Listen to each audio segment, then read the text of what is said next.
నమస్తే, welcome back to IT media. నేను మీ ఝాన్సీ. ప్రస్తుతం మనతో గ్యాస్ట్రో సర్జన్ డాక్టర్ శ్రీమన్నారాయణ గారు ఉన్నారు ఫ్రమ్ మెడికవర్ హాస్పిటల్ నుంచి. ఫర్టింగ్ ఈ వర్డ్ మనం రెగ్యులర్గా వింటూనే ఉన్నాము. అంటే తెలుగులో గ్యాస్ ఫామ్ అవ్వడం, నలుగురిలో ఉన్నప్పుడు ఫర్ట్ చేసినప్పుడు స్మెల్ వస్తుందని కానివ్వండి, ఫుడ్ డైజెషన్ అవ్వనప్పుడు కానీ, మోషన్ ఫ్రీగా అవ్వనప్పుడు, అందరిలో కూర్చున్నప్పుడు నలుగురిలో కూర్చున్నప్పుడు ఫర్ట్ చేస్తే అందరు నవ్వుతారు, అలానే ఆపుకోవడం, ఇంకా గ్యాస్ట్రిక్ సమస్యలను పెంచుకోవడం, ఇలాంటివన్నీ జరుగుతాయి. అసలు ఒక గట్ హెల్త్ అని కూడా ఇప్పుడు అంటున్నారు. కాబట్టి మనం ఎలాంటి ఫుడ్ తీసుకోవాలి, ఎలాంటి ఫుడ్ తీసుకున్నప్పుడు ఈ ఫర్టింగ్ సమస్యలు అనేవి వస్తాయి, ఈరోజు డిస్కస్ చేద్దాము.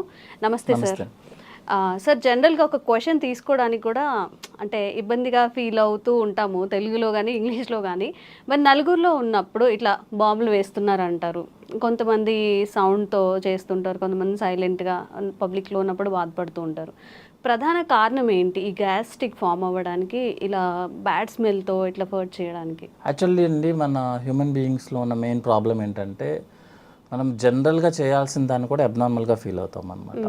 లైక్ నేను చిన్నప్పుడు ఎలా ఉంటుంది అంటే, పీరియడ్స్ వచ్చింది అనుకోండి, లేడీస్ అందరూ బయట వేరే చోట హౌస్ నుంచి బయటకు వెళ్ళి పడుకోవడము, దేవుడి గదికి రాకపోవడము, అది జనరల్ ప్రాసెస్. యాక్చువల్గా యూరిన్కి ఎలా వెళ్తాము, మోషన్కి ఎలా వెళ్తాము అనేది, స్వెట్టింగ్కి ఎలా వెళ్తాము, సేమ్ అంతే.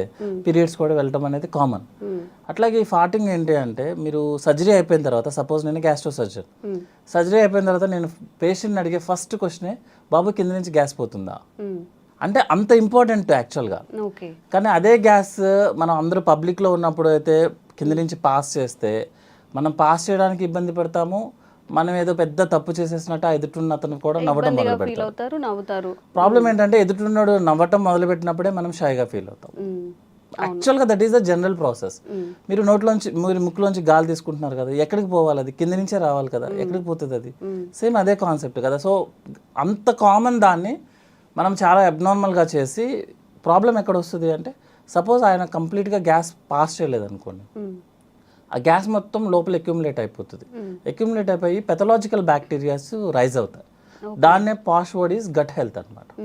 సో గట్ హెల్త్ ఏంటంటే, సపోజ్ మనం హై ప్రోటీన్ తీసుకుంటున్నాం, high protein high fatty meals తీసుకుంటున్నాం అనుకోండి, అది కంప్లీట్గా మనకి డైజెషన్ అవ్వకుండా మోషన్లోనే వచ్చేస్తుంది అనమాట. సో మోషన్ని మనం ఎక్కువసేపు హోల్డ్ చేస్తే ఏమవుతుందంటే, మనకు లోపల బ్యాక్టీరియాస్ ఉంటాయి. పాలు పెరిగవడానికి కావాల్సిన బ్యాక్టీరియా ఎంత గుడ్ బ్యాక్టీరియా ఉంటుందో, సేమ్ మన బాడీలో కూడా బ్యాక్టీరియా ఉంటుంది. ఆ బ్యాక్టీరియాని మనకి డైజెషన్ చేయాలి. సపోజ్ మీరు ఎక్కువసేపు ఆ ఫ్యాటీ మీల్ని, ప్రోటీన్ మీల్ని బాడీలో ఎక్కువసేపు ఉంచుకున్నాం అనుకోండి, అది డైజెషన్ అయ్యి బ్యాడ్ స్మెల్ని క్రియేట్ చేస్తుంది. సో జనరల్ ఫార్టింగ్ అనేది, జనరల్ గ్యాస్ పాస్ చేయడం అనేది స్మెల్ ఉండదు ఎప్పుడు. ఎక్కువగా ఇట్లా ఇబ్బంది అయ్యి, మనం పాస్ చేయడం కష్టం అయ్యి, లేకపోతే బాత్రూమ్స్కి వెళ్లకుండా నెగ్లెక్ట్ చేసి, వర్క్ హడావుల్లో చాలా మంది మార్నింగ్ వెళ్లకుండా, సరే నైట్ టైం హ్యాపీగా రిలాక్స్ అయినప్పుడు వెళ్దాంలే అనుకొని నెగ్లెక్ట్ చేసిన వాళ్ళకి ఏంటంటే ఎక్కువ స్మెల్ వస్తుంది అనమాట. So but both are same. అదేమి డిసీజ్ కాదు, అదేం తప్పేం లేదు. ఇంకొకటి ఏంటంటే, మనం జనరల్గా మంచిగా గ్యాస్ పాస్ చేస్తేనే మనకి గట్ హెల్త్ బాగుంటుంది యాక్చువల్లీ. దానికోసం మనం కొత్తగా ఏం ట్రై చేయాల్సిన అవసరం లేదు. ఇంకొకటి ఏంటంటే, మనము మోషన్ పాస్ చేయాలని ట్రై చేయొచ్చు, కానీ బై మనం ఓన్ ప్రకారము మన గ్యాస్ని మనం ఓన్గా పాస్ చేయలేము. గ్యాస్ అనేది పైనుంచి మొత్తం క్లీన్ చేసుకుంటే దానికి ఆటోమేటిక్గా పాస్ అవ్వాలి తప్ప, మనం సపరేట్గా వెళ్ళి బాత్రూంలో కూర్చున్నంత మాత్రం గ్యాస్ పాస్ అవ్వదు. అంటే అంత ఇంపార్టెంట్. గుడ్ ఫుడ్ తీసుకుంటేనే ఇట్లా గ్యాస్ పాస్ చేయడం ఇలాంటివి అవుతాయి. ఎక్కువగా హై వెజిటేబుల్స్ తీసుకున్నప్పుడు, ఫైబర్ ఫుడ్ ఎక్కువ తీసుకుంటున్నప్పుడు గట్ హెల్త్ చాలా బాగుంటుంది. అది బాగున్నప్పుడు ఏంటంటే, మనకి గ్యాస్ చాలా ఫ్రీగా పాస్ అవుతుంది. సపోజ్ గ్యాస్ మనకి ఫ్రీగా పాస్ అవ్వలేదు, స్మెల్ వస్తుందంటే అర్థం ఏంటంటే, మనం బ్యాడ్ ఫుడ్ తీసుకుంటున్నాం. బ్యాడ్ ఫుడ్ అంటే like fatty food, high fatty food, ఎక్కువ ఆయిల్ యూజ్ చేయడము, ఎక్కువ ప్రోటీన్స్ తీసుకోవడం వల్ల మనకు ఫార్టింగ్ స్మెల్ వస్తుంది. But passing of gas is very important. అందరిలో కామన్ గా ఉండాలి అంటారా ఈ ఫార్టింగ్ అనేది? ఫార్టింగ్ అనేది కాదండి, మనకి యాక్చువల్గా ఏంటంటే, రోజుకి ఒకసారి మోషన్ పాస్ చేయాలి కదా. ఇప్పుడు మన పెద్దవాళ్ళని ఎవరైనా అడిగామనుకోండి, ఏంటి కొంచెం ఇబ్బందిగా ఉన్నా అంటే, ఈ రోజు మోషన్కి వెళ్ళలేదు బాబు, అందుకే ఇబ్బంది ఉన్నది. మోషన్ మనకి యంగ్ పీపుల్, మనం ఒక రోజైనా పాస్ చేయకపోతేనే మనం చాలా అన్ఈజీగా ఉంటుంది. మీరు ఎంత ఫుడ్ తినండి, ఎంత పెద్ద కంపెనీస్లో ఉండండి, అయినా సరే మీకు మార్నింగ్ వెళ్ళలేదు అనుకోండి, యూ ఫీల్ లైక్ అసలు మీరు ఇబ్బంది ఉన్నట్టు అనమాట. అంటే మీరు ఉన్నట్టే ఫీలింగ్ రాదు, ఆకలి వేయదు. మోషనే అంత ఫీలింగ్ ఉంటే గ్యాస్ పాస్ చేయడం అనేది ఇంకా very important actually. So gas కింద నుంచి పాస్ చేయడం అనేది చాలా ఇంపార్టెంట్, దాన్ని అవాయిడ్ చేయాల్సిన అవసరం లేదు.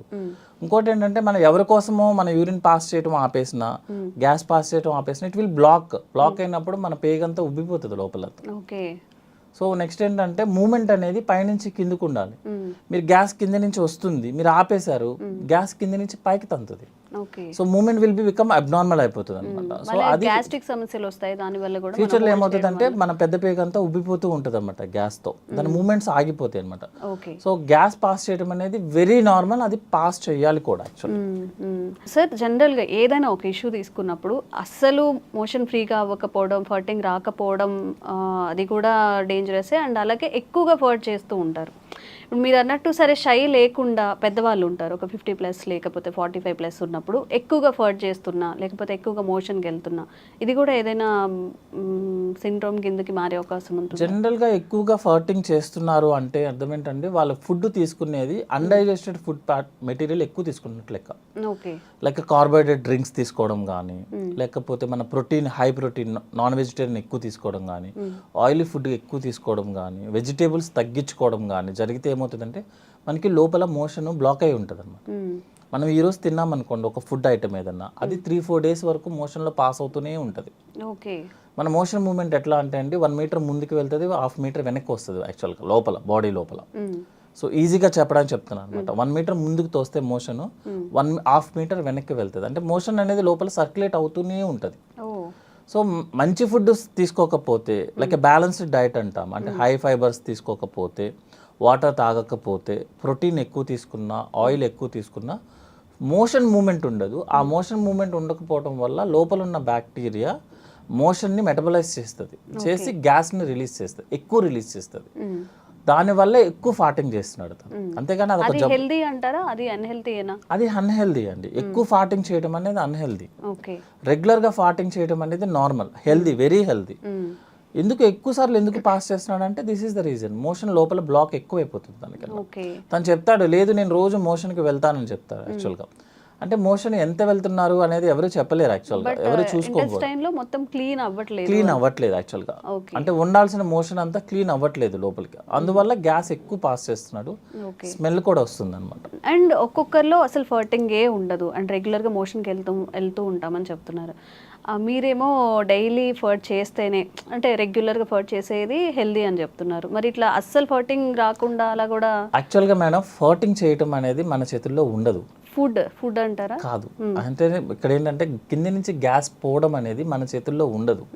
పైనుంచి ఇంటెస్టైన్ గ్యాస్ని మూమెంట్ కిందకి తీసుకొస్తేనే మనకి గ్యాస్ వస్తుంది. మీకు 40-50% పేషెంట్స్ వాళ్ళకి గ్యాస్ పాస్ చేయడం అంటే కూడా తెలియదు వాళ్ళకి. యాక్చువల్లీ వెళ్తూ ఉంటుంది, వాళ్ళకి తెలియదు. అదొకటి అంటే మోషన్ అందరూ కాన్సన్ట్రేట్ చేసేది ఏంటి, మోషన్ పాస్ చేసామా లేదా అని చూస్తారు యాక్చువల్గా.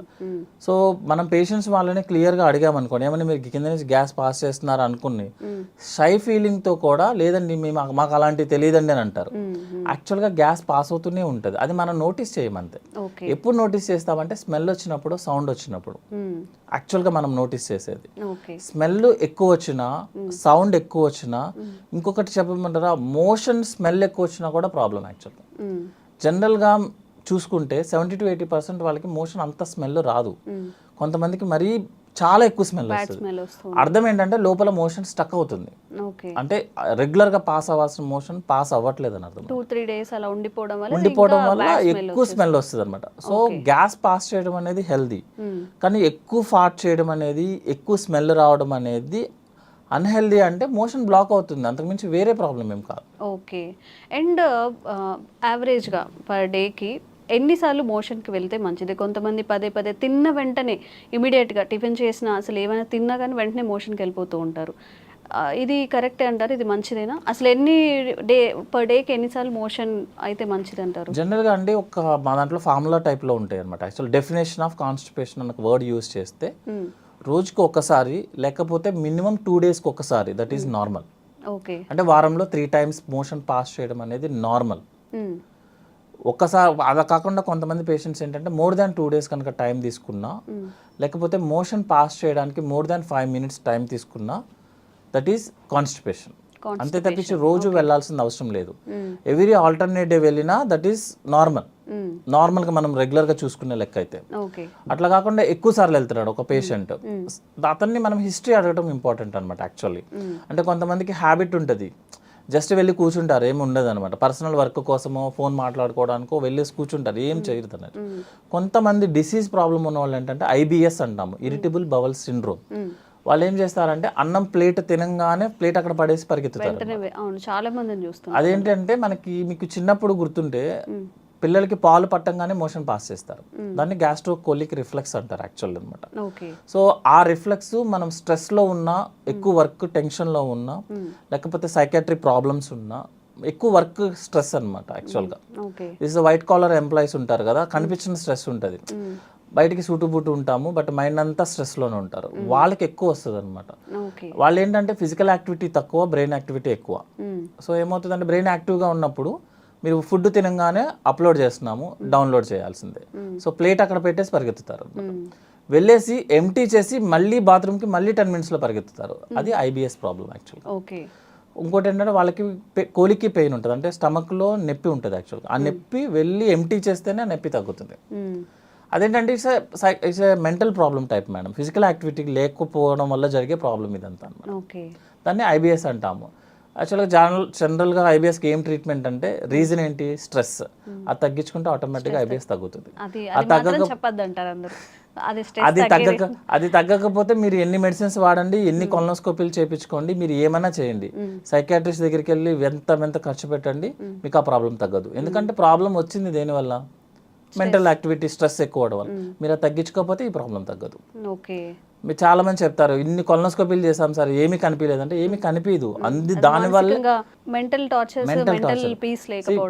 కొన్ని కండిషన్స్ ఉంటాయండి యాక్చువల్గా. టెస్టుల్లో ఏవి కనిపించకపోతేనే దాన్ని ఆ ప్రాబ్లం అంటారు. మీకు టెస్టులన్నీ నార్మల్ వస్తాయి కానీ పేషెంట్కి IBS. అదే IBS అంటే ఏంటంటే టెస్టులన్నీ నార్మల్ వస్తే పేషెంట్ కంప్లైంట్ చెప్తాడు, that is irritable bowel problem. Okay. And ఇప్పుడు మన గట్లో అలా మీరు అన్న 2-3 days స్టోర్ అవ్వకుండా ఏ రోజుకి ఆ రోజు మోషన్ పాస్ అవ్వాలి అంటే అట్లీస్ట్ ఫుడ్లో కానీ వాటర్లో కానీ ఎలాంటి చేంజెస్ చేసుకుంటే? జనరల్గా 3 to 4 liters వాటర్ తీసుకోవాలండి. 30 minutes వాకింగ్ చేయాలి యాక్చువల్గా, ఫిజికల్ యాక్టివిటీ చేయాలి వాకింగ్ లాగా. వాకింగ్ అంటే ఫోన్ పట్టుకొని కాదు, మనం వాకింగ్ చేసుకుంటే బెటర్, పీస్ఫుల్గా అన్ని ఫీల్ అవుతూ నడుస్తున్నామని అని ఒకే పేస్లో చేసుకుంటా వాకింగ్ చేయాలి. చాలా మంది ఏం చేస్తారంటే 10 minutes చేసి 10 minutes రిలాక్స్ అయ్యి 10 minutes అట్లా కాదు, కంటిన్యూస్ 30 minutes వాకింగ్ చేయాలి, 3 to 4 liters వాటర్ తీసుకోవాలి. నెక్స్ట్ ఏంటంటే మన బ్యాలెన్స్డ్ డైట్ అంటాము, అంటే 60% కార్బోహైడ్రేట్స్ ఉండాలి, 20% ఫ్యాట్ ఉండాలి, 20% ప్రోటీన్ ఉండాలి. కార్బోహైడ్రేట్స్లో మోర్ ఏంటంటే వెజిటేబుల్స్ ఉండాలి యాక్చువల్గా, more fibre diet, you will pass by motion normally. ఫాటింగ్ కూడా రెగ్యులర్గా ఫాట్ అయిపోతూ ఉంటుంది, స్మెల్ ఉండదు, ఏమి ఇబ్బంది ఏం రాదు. Okay sir, thank you.